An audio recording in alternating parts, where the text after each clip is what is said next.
very strong punches, right hand, even through my left. I have, you see my thumb is swollen because I was holding it on my head and he was beating on my hand. Dmitry Bivol is so desperate for revenge against Beterbiev that he's gone to extreme lengths, literally lying on a bed of metal spikes to relax. This isn't some publicity stunt or quirky training method for the cameras. My universe, of course, God gave me some challenge which I should handle, pass it, work on it. For Bivol, it's all about numbing the pain and staying mentally sharp. As he prepares for the fight of his life, he still carries the sting of his loss to Beterbiev last October, a fight that left many fans and analysts divided over the decision. Now with their rematch just days away, Bivol is embracing pain like never before. You have enough to stop Dmitry Bivol? I can't say that, but we always try to be ready for 12 rounds for 100%. When you tense up, you feel pain. But when you relax, it melts away, Bivol said, sounding more like a Zen monk than a boxer with a bruised ego. He explained how the spikes help relieve his lower back pain, which in turn relaxes the rest of his body. For most people, lying on sharp metal objects is a nightmare for Bivol. It's just another day in his relentless pursuit of redemption. The mental game matters just as much as the physical in this rematch, and Bivol knows better. Bev won't let him off easy. You're born with power. You're saying that you worked on it. My coach, condition coach, he told me that to be a good boxer, have to be like born with you, know? Yeah. Something you can have in boxing gym. Yeah. I think. Both Beterbiev, known for his brutal power and undefeated record, has been flaunting his superiority ever since that controversial win.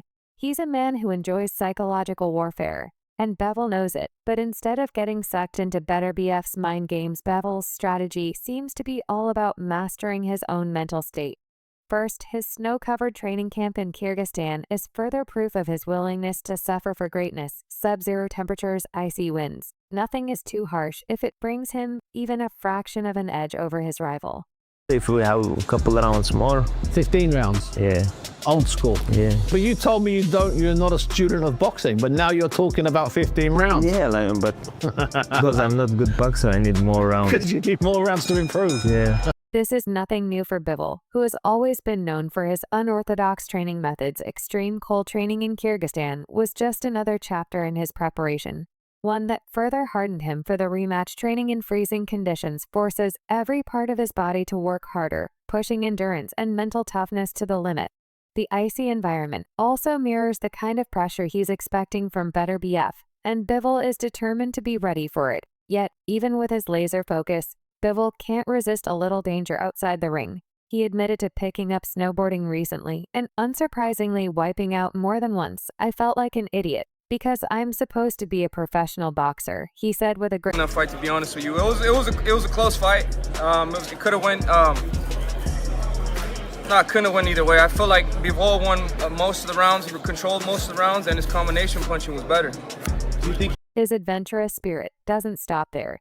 He's also thrown himself into hockey. "Despite the risks, I bought myself the full kit and started taking lessons," he revealed between fights. He's even been seen playing football with his team, using every sport imaginable to sharpen his physicality and keep his mind fresh. "I have rackets for tennis and padelball," he added, though he confessed he hasn't even tried padelball. Yet all these activities are just puzzle pieces in Bivol's larger strategy, channeling everything into the one sport he loves above all, boxing.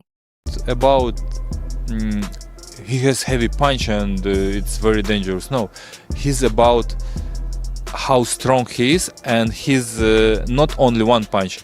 When he's trying to Boxing in Bivol's mind is the ultimate mental and physical challenge. Power alone isn't enough, nor is speed or endurance. He explained, "If one arm is injured, you box with the other. If you're out of shape, you survive on skill." That's the mindset that got him to the top in the first place. It's also what fuels his obsession with beating Beterbiev for Bivol. It's not just about evening the score, it's about proving that technique, mental resilience, and adaptability can overcome raw power. Still, some critics wonder if Bell's outside the ring antics are a distraction or a secret weapon. Could his snowboarding and hockey experiments leave him vulnerable, or will they help him find the balance? He needs to avoid another loss, whatever.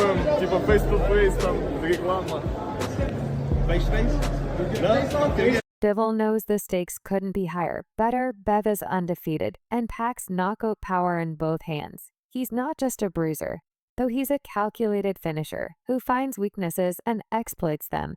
Bivol has tasted that firsthand, and it's a taste he's determined to forget.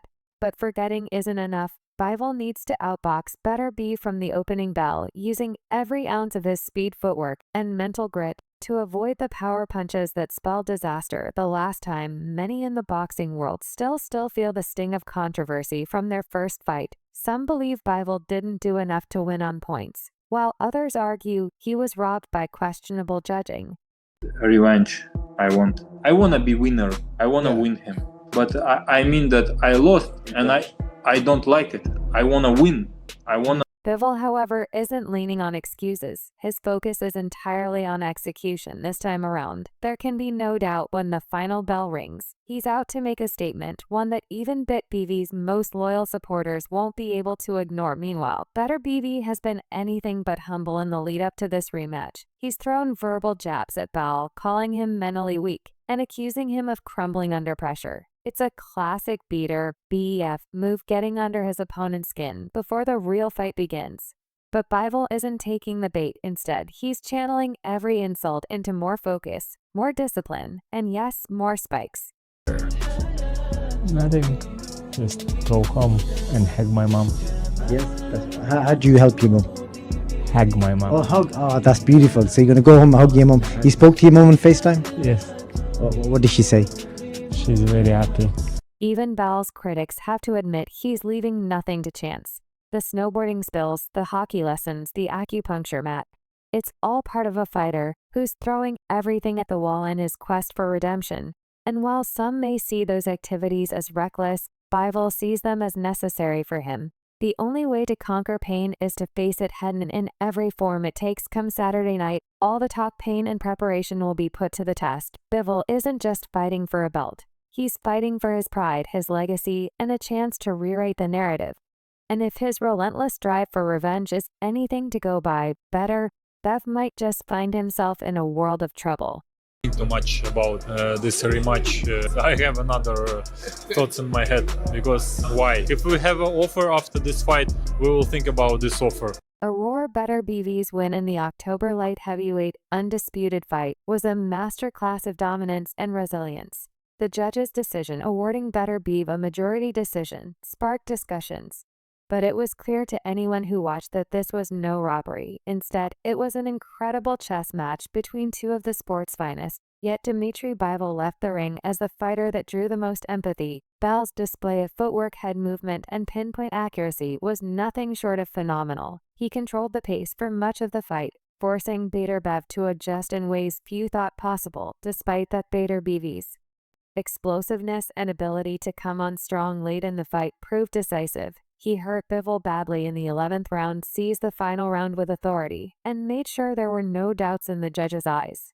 No, while there was a lot of noise about one judge's wide scorecard, Bivol himself stayed imposed. He gave no room for bitterness or regret, choosing instead to focus on the future rather than dwell on past controversies. Throughout the build-up to the rematch, Bivol showed a stoic attitude. Asked about the fairness of the first fight's result, he gave a simple yes with no hesitation. There's something admirable about this mental clarity. Bivol seems to understand that lamenting the past won't help him overcome better toward adapting and executing a new game plan. He's not a man seeking sympathy or praise. He's seeking victory. Boxing history is full of examples where skilled technicians went up against wrecking ball pressure fighters. Alexander Usyk's rise to dominance at heavyweight is a perfect example. Usyk used speed and footwork to neutralize much larger fighters like Anthony Joshua and Tyson Fury.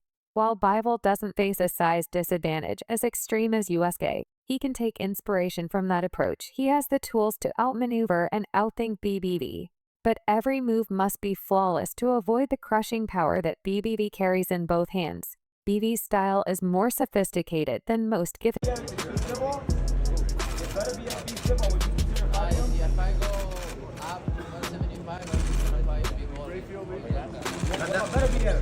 That's what makes him such a nightmare for Bivol fighters who dance on the edge of danger, often find themselves slipping up in a rematch. Biv's perfect balance last October will be difficult to replicate under the same relentless pressure.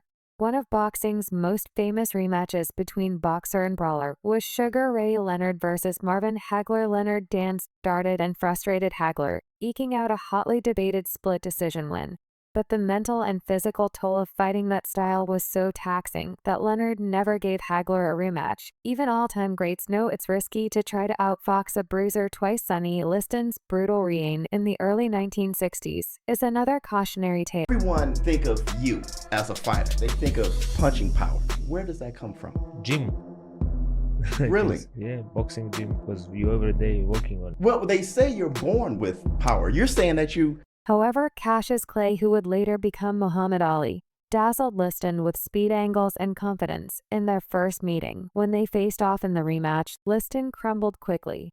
While some argue about whether that infamous first-round knockout was legitimate, it underscores the challenge Bivol faces defeating a pressure fighter. Once as daunting, doing it twice is nearly unheard of. Bivol understands all too well the rarity of his near victory last October. Many felt he had done enough to win, but the judges didn't see it that way. Replicating that performance or improving upon it feels like an almost impossible mountain to climb. Yet Bivol's self-critique is brutally honest.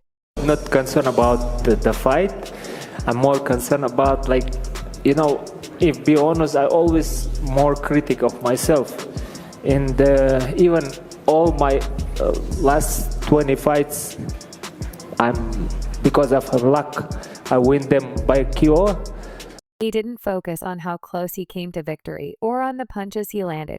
Instead, he zeroed in on everything he thought went wrong. He's his own harshest critic, and that mindset could prove to be his greatest asset in interviews. Bivol has emphasized needing to increase his punch output, improve his speed, and be more active throughout the fight. These small improvements could make the difference in close rounds. However, Bivol also hinted that he didn't come close to his best performance last time. If there's truth to that, it opens up tantalizing possibilities. What if Bivol truly does have another gear?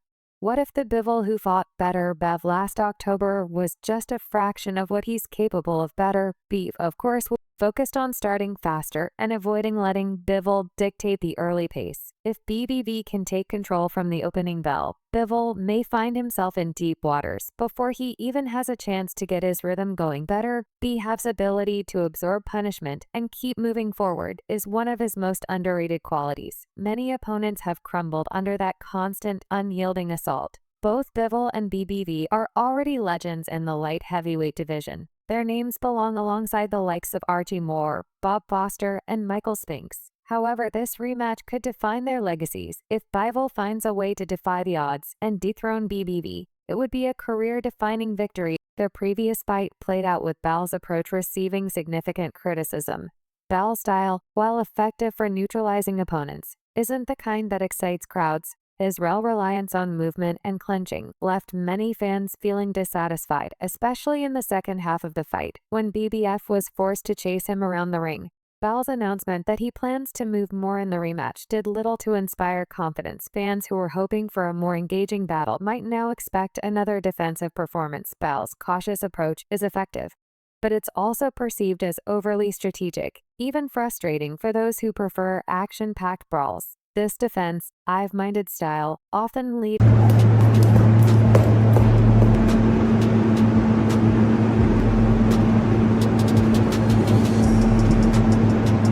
Additionally, the lack of trash-talking between the two fighters has contributed to the fight's subdued atmosphere.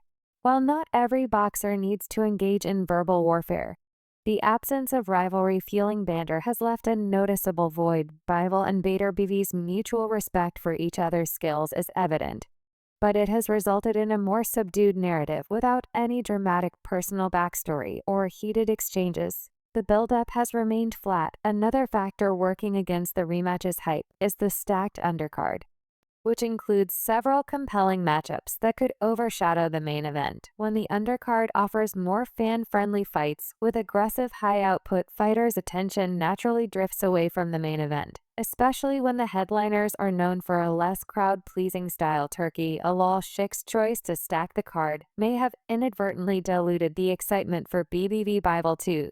Some fans have even suggested that Beterbiev should have been matched against someone like David Benavidez or David Morrell. Both fighters are known for their aggressive come-forward styles that guarantee fireworks in the ring. Pairing Beterbiev with either of them would likely have generated far more anticipation and energy. Instead, revisiting a matchup that already left fans divided has dampened the enthusiasm for what should be an electrifying rematch for the undisputed light heavyweight crown. In interviews leading up to the rematch, Bivol comments about his history with Beterbiev revealed a more understated dynamic between the two. They shared mutual respect during their time on the national team, but they weren't close friends or rivals. This lack of personal tension adds to the fight's low-key feel. Bivol's admiration for Beterbiev's work ethic and